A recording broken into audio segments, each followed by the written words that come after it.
कि महाराष्ट्र में जो कुछ हुआ है उसके बाद लगातार बीजेपी के नेता कई दावे कर रहे हैं कि नीतीश की पार्टी भी टूट के कगार पर है। तमाम कयासों पर जेडीयू के राष्ट्रीय अध्यक्ष ललन सिंह ने एबीपी न्यूज से एक्सक्लूसिव बातचीत की है।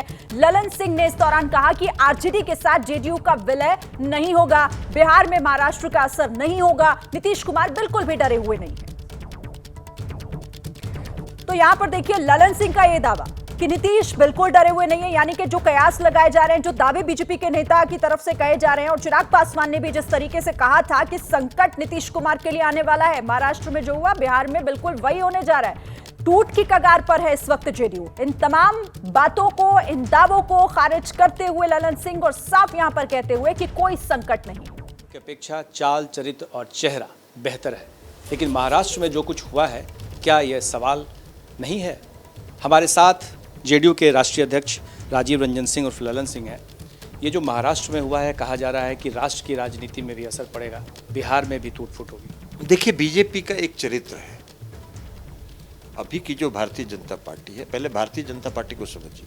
भारतीय जनता पार्टी का दो पहलू है। एक पहलू भारतीय जनता पार्टी का है जो श्रद्धेय अटल जी, अडवाणी जी और मुरली मनोहर जोशी जी के जमाने में भारतीय जनता पार्टी थी, और एक भारतीय जनता पार्टी का चेहरा है जो आदरणीय प्रधानमंत्री नरेंद्र मोदी जी, माननीय गृह मंत्री जी अमित शाह जी का चेहरा है। दोनों में आसमान जमीन का अंतर है। श्रद्धेय अटल जी का जो भारतीय जनता पार्टी था, वो अपने सहयोगियों के साथ समान भाव, अपने सहयोगियों के प्रति आदर का भाव, अपने सहयोगियों के प्रति सम्मान का भाव, अपने सहयोगियों को एकोमोडेट करने का भाव, इस भाव के साथ वो चलते थे। जो आदरणीय प्रधानमंत्री नरेंद्र मोदी जी का भारतीय जनता पार्टी और अमित शाह जी का भारतीय जनता पार्टी है, वो अपने सहयोगियों को अपमानित करने का, वो अपने साथ सहयोगियों के साथ धोखाधड़ी करने का, वो अपने सहयोगियों को छल करने का, वो अपने सहयोगियों के कद को छोटा करके अपना कद बढ़ाने का वाली भारतीय जनता पार्टी का चरित्र है। और ये चरित्र इनका शुरू से उजागर हो रहा। हम लोग जब राष्ट्र एनडीए में थे, तब अरुणाचल में हमारे 6 विधायक जीते थे और भारतीय जनता पार्टी से लड़के जीते थे। इनकी सरकार वहां बन गई, बहुमत था इनको आवश्यकता नहीं थी। हम लोग भी एनडीए में थे, हमारी पार्टी भी एनडीए में थी। हम लोगों ने कहा कि हमारी विधायकों का भी समर्थन आपको है। उन 6 विधायकों को इन्होंने दल बदल करा के अपने दल बल का इस्तेमाल करके भारतीय जनता पार्टी में शामिल करा लिया, तब जब हम एनडीए में थे। तो ये इनका एक चरित्र है। आपने प्रोटेस्ट किया था? हमने खूब प्रोटेस्ट किया था। हम लोगों ने कई बार अमित शाह जी को कहा, भूपेंद्र यादव जी को कहा कि भैया आप वो 6 भी हैं, उनको भी रख लीजिए अपने साथ। तो उन्होंने कहा हाँ हाँ एकदम कोई दिक्कत नहीं है। और उसके बाद एक दिन देखा कि अखबार में कि 100 को मिला लिए। माल कैसे मिलाई तो वही जाने, इनका तो चरित्र वही है। तो ये काम इनका चरित्र है। ये आज महाराष्ट्र में जो इन्होंने किया, या इसके पहले मध्य प्रदेश में जो इन्होंने किया, मध्य प्रदेश में इन्होंने क्या किया, दल बदल करके जो चुनी हुई जनता के मैंडेट से चुनी गई सरकार थी, उसको अपदस्थ करके अपनी सरकार इन्होंने बनाया। अभी मध्य प्रदेश में चुनाव होना है, इसी साल चुनाव होना है।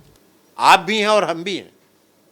मैं आपको यह कह रहा हूं कि चुनाव होने दीजिए, मध्य प्रदेश में ये बुरी तरह हारेंगे। कर्नाटक के चुनाव के पहले इस देश की पूरी मीडिया ये प्रचारित कर रही थी कि बीजेपी को वहां बहुमत आ रहा है। हम लोग ये कह रहे थे कि बीजेपी हार रही है, और बीजेपी हारी। आज हम कह रहे हैं मध्य प्रदेश के चुनाव में बीजेपी हारेगी, मतलब हारेगी।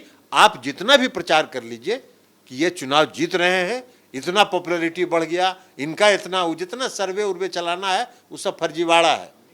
तो वो सर्वे जनता भी समझती है कि क्या है, वो चुनाव बीजेपी वहां हारेगी। महाराष्ट्र में जो इन्होंने किया, महाराष्ट्र में जब से इन्होंने एकनाथ शिंदे जी की सरकार बनाई है, आज तक बॉम्बे म्युनिसिपल कॉर्पोरेशन का चुनाव कराने का साहस ये नहीं करा पा रहे। ये टाल रहे हैं चुनाव, लगातार टाल रहे हैं, इसलिए कि इनको मालूम है कि जिस दिन चुनाव कराएंगे इनका भंडाफोड़ हो जाएगा। लेकिन ये तो कह रहे हैं कि बिहार में नीतीश कुमार डरे हुए हैं अपने विधायकों से, 1-to-1 बात कर रहे हैं कहाँ सांसद। का इनसे डरेंगे? नीतीश कुमार जी इनसे डरते उड़ते नहीं है।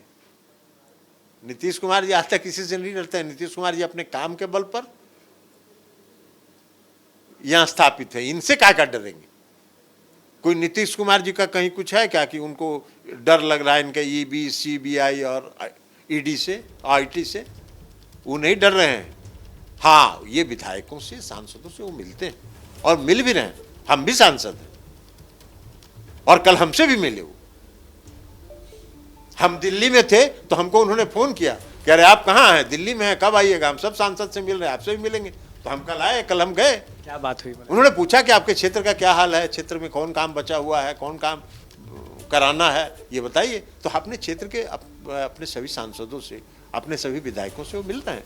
और तो जेडीयू के अध्यक्ष ललन सिंह को आपने सुना, जो तमाम दावों को और उन आशंकाओं को खारिज करते हुए जो कयास लगाए जा रहे थे और कहा जा रहा था कि संकट अब बिहार में भी है, महाराष्ट्र में जो कुछ हो रहा है वो बिहार में भी आने वाले दिनों में देखने को मिलेगा। और यहां वो सब कुछ को खारिज करते हुए ये कह रहे हैं कि नीतीश कुमार डरे हुए नहीं है, पार्टी में किसी तरह की कोई फूट नहीं होने जा रही है, कोई खतरा यहाँ पर नहीं है। जैसे ही घड़ी का काटा दोपहर 2:30 पे आए, बबीता जी का दिल सास बहू साजिश के लिए मचल जाए। और ये है इनकी बहू, पूरे दिन ऑफिस की टेंशन हो जाए गॉन जब ये करें अपना फेवरेट शो फ्री टाइम पे ऑन। इनकी तरह आप भी देखिए अपना फेवरेट शो अपने टाइम पर और डाउनलोड कीजिए एबीपी लाइव ऐप अपने स्मार्ट टीवी पर।